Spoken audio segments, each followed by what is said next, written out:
हिंदुस्तान जो है, इंडिया जो है बहुत बड़ा मुल्क है और इसमें अलग अलग स्टेट्स में अलग अलग हालत है। तो हम as a whole all over India की पिक्चर नहीं डिस्क्राइब कर सकेंगे कभी भी, क्योंकि जो दिल्ली के नतीजे हैं वो बिहार में नहीं है, जो धारावी के नतीजे हैं वो बाकी महाराष्ट्र में और मुंबई में नहीं है। तो इसका जो पैटर्न है ये एक अजीबोगरीब पैटर्न है। जहाँ जहाँ लोग इम्यूनिटी हो गई है लोगों को, या जहाँ लोगों का संक्रमण हो चुका है वहाँ ये कम हो रहा है। और कुछ नई जगह जैसे त्रिपुरा में सडनली देखिए, त्रिपुरा में 28 केस, और गुजरात में पैटर्न बदल दिया इसने। मेल्स ज़्यादा होते थे अब तक और गुजरात में फीमेल्स, ये 4 दिन पहले की स्टोरी है। और अब देखिए बिहार में, और मुझे आज बड़ा अफसोस हुआ, जो सीन, जो दृश्य चाइना के हम देख देख के हंसते थे कि देखो कैसे गैलरी में मरीज़ पड़े हैं अस्पताल की, आज वो हमने भी दिखा दिया। तो ये जो वेरीगेटेड पैटर्न है, ये कोविड की जो ईटियोलॉजी है और जो कोविड की बिहेवियर है, वो हम जैसे जैसे समझ रहे हैं वैसे वैसे हम कोविड पर काबू कर रहे हैं। लेकिन मैं ये बात कहूँगा कि जितना बड़ी हमारी आबादी है उसके हिसाब से ये संक्रमण कुछ नहीं है। पहले चूँकि टेस्ट नहीं हो रहे थे कहीं भी, तो संक्रमण पता ही नहीं चल रहा था। और अब मैं तो ये कहूँगा टेस्ट की कोई इंपॉर्टेंस ही नहीं रह गई है। आप मरीज़ के लक्षण को देखिए, क्लिनिकल डायग्नोसिस करिए। इस समय मेरे देश का हर डॉक्टर कोविड के बारे में पूरी दुनिया के डॉक्टरों से ज़्यादा जान गया है। तो ये आप लोगों ने, मीडिया ने किया है, सबको एजुकेट किया है। और मैंने कई केस पिछले 3-4 दिनों में देखे हैं जिनको कुछ भी नहीं है, लेकिन सीटी स्कैन कराने पर उनके चेस्ट में फाइंडिंग्स निकल रही हैं और ये कमाल हो रहा है। तो हमको बहुत ज़रूरी है कि अगर पेशेंट अफोर्ड कर सकता है, हॉस्पिटल में इसकी गुंजाइश है, तो एक सीटी स्कैन भी कर लेना चाहिए, कम से कम एक्सरे तो कर लेना चाहिए। क्योंकि कोविड की रिपोर्ट आने में थोड़ा समय लगता है और कोविड की रिपोर्ट के लिए पेशेंट्स को भी थोड़ा वेट करना पड़ता है। और कोविड के टेस्ट हम बहुत भरपूर कर रहे हैं, तो उसमें ये हो सकता है कि पेशेंट को देरी हो जाए। तो इसलिए देरी ना करते हुए हमको सहारा लेना चाहिए पेशेंट की हिस्ट्री का और पेशेंट के लक्षणों का और रेडियोलॉजिकल साइंस का। बहुत पॉजिटिव है। दिल्ली में तो बहुत अच्छा रिकवरी रेट है, I think it is best in the world. Delhi में तो बहुत काबू में आ गया है आप लोगों की कोशिशों से, और मिनिस्ट्री ने, अमित शाह जी ने और दिल्ली गवर्नमेंट ने, सब ने, और हर्षवर्धन जी ने मिल के इतना बड़ा काम किया है। और मुझे उम्मीद है कि अब अगर हम अनुशासित रहेंगे और ये सिनेमा हॉल वगैरह खोलने की बात नहीं करेंगे, तो ये जैसे हमने काबू पाया है। और दिल्ली के अलावा भी एग्जाम्पल्स हैं। देखिए केरला में हमने शुरू में कितना अच्छा कंट्रोल किया था, हमने धारावी को कंट्रोल कर लिया।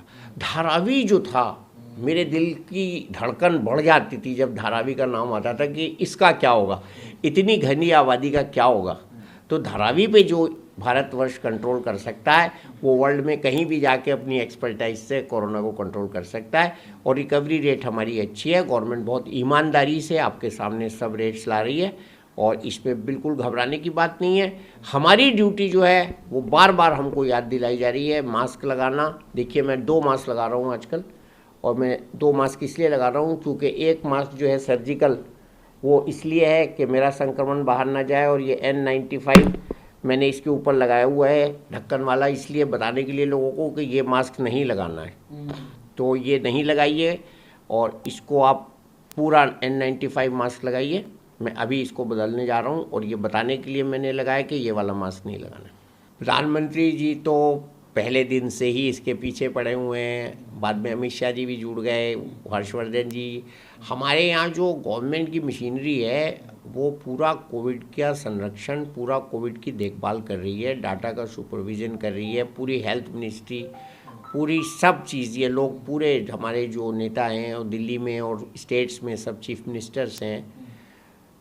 कोई देश के प्रधानमंत्री ने 3 बार जनता से हाथ जोड़ के आग्रह नहीं किया कि आप प्लीज़ कहना मानिए, कोविड की रोकथाम के स्टेप्स कीजिए। हमारे प्रधानमंत्री जी ने किया और हमारी जनता ने भी उसको फॉलो किया है। लेकिन अब जहाँ जहाँ लोग लापरवाही बरतेंगे वहाँ पे न्यूयॉर्क वाला हाल हो सकता है, वहाँ पे ब्राज़ील जैसा हाल हो सकता है, और अच्छी बात नहीं है ये। तो इसमें हमें इस वक्त बहुत संभल के चलना है। और हमारे पास अब इतनी एक्सपर्टीज़ है, बेड भी हैं, बेड बहुत अच्छी तादाद में सब जगह हैं, और खाली पड़े हैं। मैं तो कहता हूँ जहाँ जहाँ नए बेड्स का इंतज़ाम हुआ है वहाँ खाली पड़े हैं। सिर्फ उसको पेशेंट्स को शिकायत नहीं करनी है बल्कि बेड को फाइंड आउट करना है। देखिए, मैंने अभी ये कहा है कि हिंदुस्तान में, इंडिया में पीक स्टेट वाइज या ज़िला वाइज ही होगा। तो जैसे हमने धारावी पे कंट्रोल कर लिया, हमने दिल्ली में कंट्रोल कर लिया, हमने और बहुत सी जगह कंट्रोल कर लिया, तो वहाँ पे हम ये कह सकते हैं कि पीक पास हो चुका है। और अब WHO ने भी कह दिया कि साहब हवा के ज़रिए संक्रमण हो सकता है। उससे लोग समझ रहे हैं कि हम स्टेज 3 में चले गए। नहीं, ऐसा कुछ नहीं है। आपको सिर्फ ये देखना है कि हम 2 मीटर की डिस्टेंस मेंटेन कर रहे हैं, मास्क लगा रहे हैं और सैनिटाइज़र यूज़ कर रहे हैं। बाकी कोरोना के मैं तो कहता हूँ 98% केसेस बिल्कुल भी डेंजरस नहीं है, सिर्फ 2% है।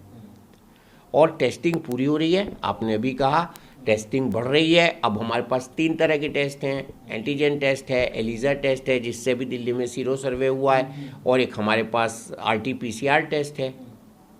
तो कोई घबराने की बात ही नहीं है। और आइसोलेशन के लिए भी अब सख्ती नहीं है। आप घर में सीखिए कैसे आइसोलेट करना है अपने को। अगर 4 लोगों को भी है तो एक कमरे में रहिए। कोई दुविधा वाली बात नहीं है। अब हमारे साइंटिस्ट वैक्सीन बनाने में लग गए और बहुत जल्दी हम दुनिया को एक दिशा देंगे।